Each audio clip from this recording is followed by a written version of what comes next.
Hi, I'm Keith and welcome to my art studio, where today on the palette I have this guy right here.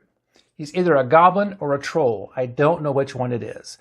This is the second time I've done this picture. The first time came out way too dark, so I wanted to redo him. And this time he came out pretty good. I like the watercolor look of it. It looks really kind of cool. It's basically a pencil drawing with watercolors and some white highlights. I love the image. I love the way it came out. It's very sketchy looking, and not sketchy as in bad, but sketchy as it looks like a sketch. So I'm going to have a video coming up right next that shows you how I actually made this guy if you want to learn something. Or if you just want to be entertained, I'll take any kind of an audience member I can get. So before I go, please like and subscribe and leave me some comments to let me know if you like this guy. I recently have done some realistic portraits and they've done okay. And I said I was going to go back to start doing these again. So let me know. Do you want the realistic stuff or do you want this troll goblin looking stuff? I like both, but this is more fun for me because I can do what I want. And it doesn't really matter. So as far as the video goes, you ready for it? Here you go. Once upon a time, in a land not so far away, lived a troll who lived in a cave in the woods. For years, the troll had made a living capturing lost travelers, stealing their goods, and eating them. But lately, times had been challenging, as travelers had become scarce. Then one day, a group of 4 dwarves lost their way through the woods, as the path they were using had become overgrown with grass and shrubs. The troll could smell the dwarves from miles away, as they smelled like they hadn't bathed in years. But that was no never mind for the troll, as he fancied himself a great chef that could prepare any meal, and he was very hungry. "Excuse me," the troll said to the group of dwarves who were now wandering along a creek in search of their way out of the woods. The dwarf with the long beard replied, "Who is calling us?" as the other dwarves spotted the troll. "It is I, the caretaker of this land. My name is Fedrog, and I am a troll. I see you are lost. Am I correct?" Fedrog asked, knowing the answer well. "No, we found the creek and will be on our way home," Longbeard replied. "That creek does not lead to where you think it does.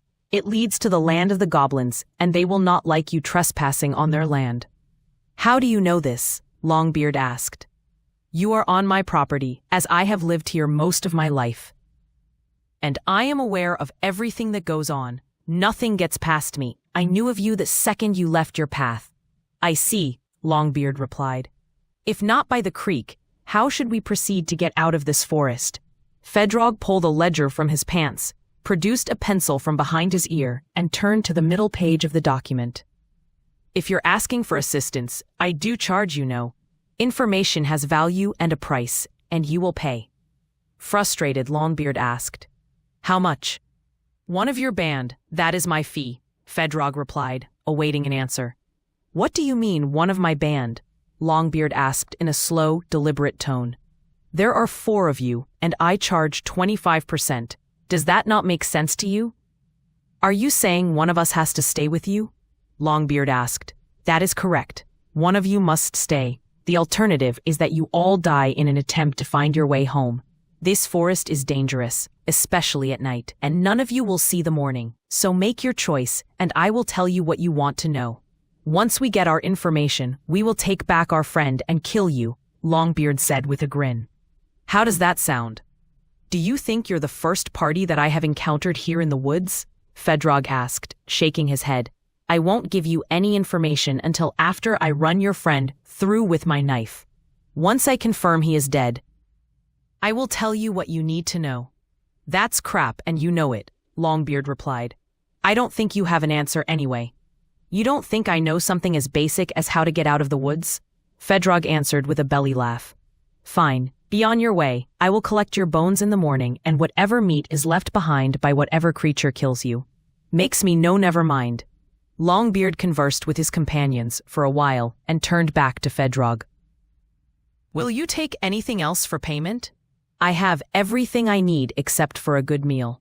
"You have nothing I need to trade for." "What if we catch a pig and bring it to you?" Longbeard asked. "That would be fair, right?" "A nasty pig?" Fedrog asked. "How absurd. I wouldn't touch, let alone eat, one of those disgusting animals.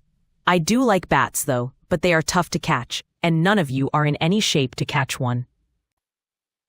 We can pay you in gold coin, how about that? Longbeard asked. Do you see a department store anywhere around here? Fedrog asked. Where would I spend your gold coins? Don't you ever leave this place? Not in 50 years, Fedrog said. Plus, I have a stash of gold coins from others I have eaten over the years. Money means nothing to me.